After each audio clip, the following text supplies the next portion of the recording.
game for today. We will have a decisive result. It is go time, and we've got all three big boards. It's like the Infinity Wars continues. Did you say go time or goat time? Either way, two fantastic players, and it's actually Fabiano who blinks first, plays the Italian game, not the Spanish that we saw in the classical encounter. Magnus comes prepared. He brings his bishop out. Oh, this is so hard to predict. On paper, Magnus would be the favourite in any Armageddon game, right? But he's lost two out of his two Armageddons so far this tournament. And he's lost them to Hikaru and to Wei. So far, Magnus Carlsen has prevailed against the youth in the tournament, you know, taking down Gukesh and Arjun. But right now, he is up against Fabi, who has had a great run. He's at 8 points currently, just a point behind Magnus. I think both can be relieved with the result, what has happened before. Magnus, given the position that he had, and Fabi, given the tournament situation that he came in. Right, and I can tell you that Fabi has gone in all guns blazing with this approach. You know, developing the bishop to this diagonal, he's positively encouraging Magnus to go g7, g5 at the right time. Magnus, so far, refraining from doing this, but it's going to be really interesting to see how Magnus is going to break that pin. I'll tell you, if Fabi goes castle, we see g5 on the board. Very possible, so Fabi refrains. And earlier we were joking about the word lazy, how sometimes in chess it can be a compliment. And Magnus told me that rather than learning the chaotic lines after g5, I should play like a lazy chess player. The lazy approach is to actually trade off these bishops. And okay, he actually moves his knight over first. Maybe more ambitious from Magnus Carlsen. He's going to bring his knight across. Maybe g5 incoming as well. It feels like he's dodged Fabiano's opening prep. Slightly eating away at the time advantage as well. And yeah, I don't know what to expect now. It feels like Magnus knows what he's doing. Fabiano breaking in the center, pawn sacrifice. This pawn attacked 3 times, only defended twice, but yeah, he's hoping to blow open the center while the white rook can target the black queen and king. Well, Fabi's hoping that if you take, he perhaps then trades the knight and then takes control of the center, so you don't lose the pawn that way, but you will lose the bishop pair. And it depends how you evaluate. Will we once again see the bishop pair advantage for Magnus against Fabi's big center, just like we saw in the classical? Magnus wants to keep the tension. He goes ahead with his knight. Fabi goes into a think. Yeah, I feel like I've seen this plan before, but all these Italian games, we talked about it the other day, they all look so similar. And Fabiano needs to decide how to put pressure on black. g5, it's like a sword hanging over your head. It's going to happen at some point. And you need to be ready for it. Fabi just improves his rook. No time to think in Armageddon. You just have to trust your instincts, improve your pieces. Bishop coming out to pin the white knight now. Who do we prefer here in the studio? Early stages? Yeah, it's too soon to call this one. I do like Fabi on the clock, and he continues to play fast, but that knight on f4 that Magnus has established with the potential g5 coming in, this is going to be spicy, you know. And the player playing with black usually looks at keeping the position solid. But the way this one's brewing, I think we're in for a complete ride here. Complete mess is going to be ensuing. Fabi getting ready to relocate the knight to e3, drive that bishop away, and perhaps even jump in with the knight into f5. You need to open up the position at some point. Okay, knight to g6. I think knight to g6 will have given Fabi like a small victory points, because he doesn't have to worry about g7, g5 anymore. Yeah, Magnus trades willingly here. Fabi has to decide to take with the queen and allow the central pawn to drop off, a pure pawn sacrifice, or to take with a pawn, but then his bishop is pretty much stuck the rest of the game. That's a famous pawn structure almost that Capablanca once won a famous game. So, okay, it is a sacrifice from Fabi. If Magnus gets one more move in castles, he should be totally fine. Is there something here and now for white? I mean, you're looking at ideas like e5, but that square is so well defended by black. You've got 3 defenders, only 2 attackers. b7 would be hanging, but it just doesn't feel like the trade that you want here. If e5 doesn't work, how else can you put a threat to stop Magnus Carlsen from getting his king to safety? Yes, and it's really difficult to see anything other than e5, because it's the only move that makes sense. Everything else feels like you're not fighting in the center. Knight to e5, castles is coming next from Magnus. And if Magnus just solidifies, he's simply a pawn up. Okay, so he takes, bishop takes pawn, and now rook d1. Beautiful bishop at the center of the board, attacks it. You could fall back. You could also come with your knight to the center. Knight e5. He reaches out, and I think he's about to play it. Hits the queen and the bishop. Bishop takes e5. Just looks like a move you don't want to make. You're down a pawn. You don't want to give up your bishop pair. He saves his queen, Fabi, defends his bishop in the process. Magnus retreats. I love how Magnus planted his knight in the center before White was able to blow it open with e5 himself. And again, just one more move away from the beautiful castles here for Magnus. When he can breathe a sigh of relief, he's done the hard work, pawn up for black. Fabi needs to get his knight into the game. This would be what I'm looking at. Maybe you can move the king out the way, f4, try and blow it open that way. Fabi, his time advantage now under 2 minutes and down a pawn. This is looking amazing for Magnus, you know, whichever way you look at it. And he's just one move short of getting that king to safety. And then I just don't see how Fabi creates his chances. At some point, he needs to push the f-pawn forward.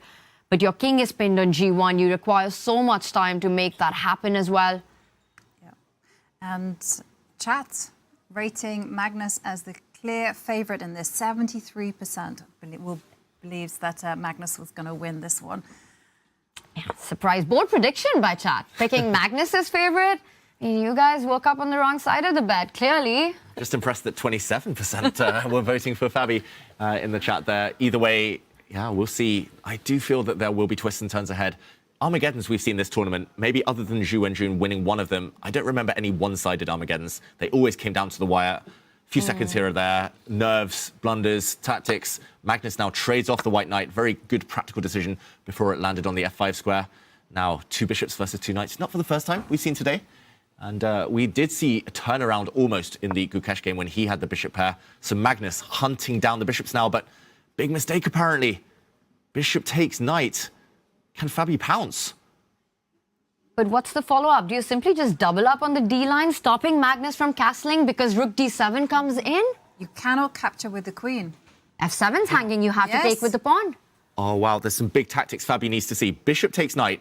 I'm going to put this on the board very quickly while we keep the physical board up. Bishop takes knight. Black has to take with the pawn. You can't take with the queen as f7 would be hanging. Pawn takes. Rook to d3. After the black knight comes back to defend this square, bishop takes f7, check.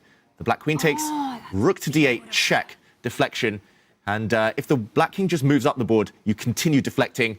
He doesn't play it. This would have been winning for white with the queen coming in. Let's go back to the game. This is the live position now. He traded the wrong bishop for that knight. Huge miss. You just don't have the open lines that you now need for that activity. And Magnus needs only a draw in this position. He's up a pawn, healthy pawn formation. The king comes to safety. The knight rerouting itself. You can bring your rook into the game. One of the central lines. Yeah, what a miss that was by Fabi. And it didn't... Difficult the last bit. You had to foresee maybe to get the first bit. Yeah. That's the problem. But just the idea that you stop Magnus from castling. Yeah, the first move, I think, obvious. Second move, obvious. It was just the... Yeah, it was just... it's difficult. I think give him 5 extra minutes, Fabi, or even 3 extra minutes, he would have found that. And Magnus might have been in big trouble. But that was the first glimpse that this might not be so one-sided. And now Magnus under 3.5 minutes as Fabi does set up some tactics with the potential e5 advance, trying to win the b7 pawn. Magnus puts a complete stop to that by planting his knight to c5, an attacker but also a defender of that b7 pawn. Yeah, Fabi might have rushed that bit, those last few moves, just allowing this knight on c5. It's similar to Zhu and Jun's knight that we saw in the Armageddon earlier. It's so strong. He's going to put a pawn on b6 at some point. And any opening of the position, that black knight is just going to help enormously. We're going to see e5 at some point, right, Jovanka? Definitely. We have to see fire because Fabi is in a must-win scenario. A draw is as good as a loss. So questions are there for Fabi. Should he be going g4, g5 at the right time, just opening up the h-file? Should he himself be giving another pawn by going b6 and trying to break open some lines that way? Either way, he has to make some inroads. He has to cause trouble. He simply cannot let his clock run down. I'm expecting e5, and I think he's setting it up. He doubles up on the e line.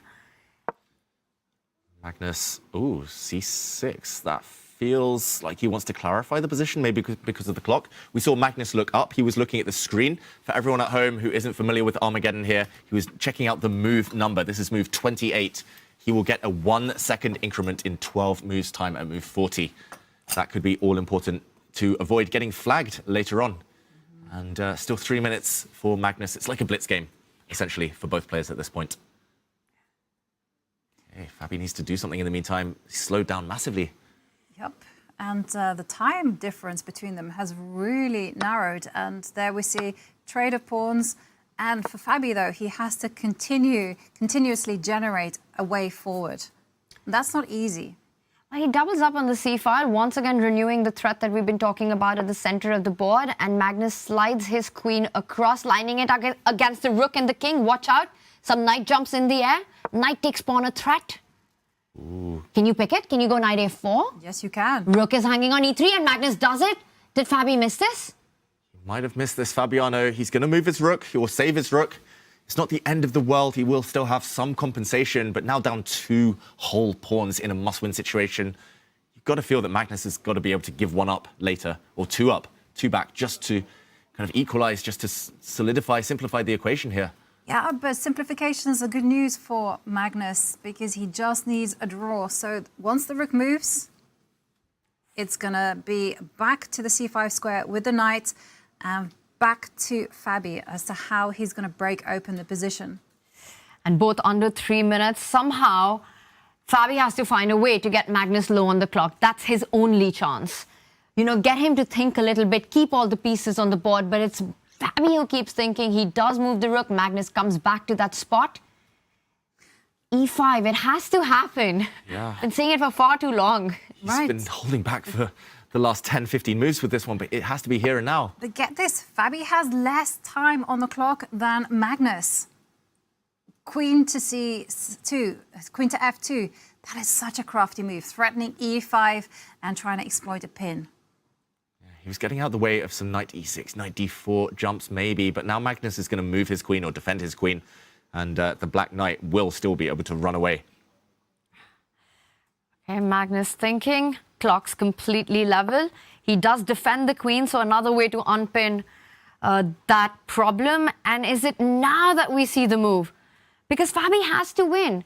I think he's been holding on to the moment where Magnus has not enough time to deal with that move. But has he held on for far too long? He won't have enough time to play this move if he doesn't go for it soon, Fabiano. 2 minutes left on the clock for him. Still 7 moves away from getting any increment. He's got to move. He's got to decide on something. Running out of ideas, running out of plans. 2 pawns down. Running out of time. Yep.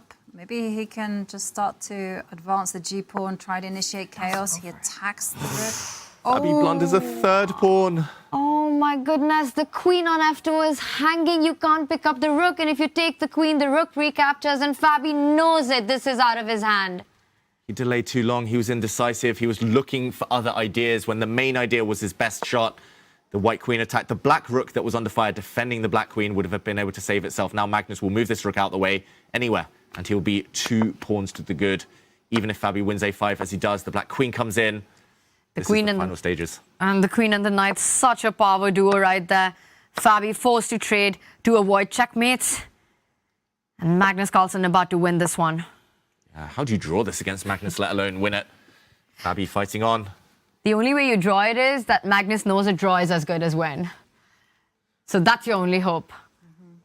Forlorn hope here. Magnus, look at the way he's just put that knight at the center of the board. And all he has to do now, Magnus, is just solidify. He can more or less just keep passing, do nothing, and there is absolutely nothing that Fabi can do with such a material deficit. And it looks like Magnus is a big favourite to win this one, or at least draw it, which will be enough in Armageddon. We can see on Fabi's body language that he is not feeling confident.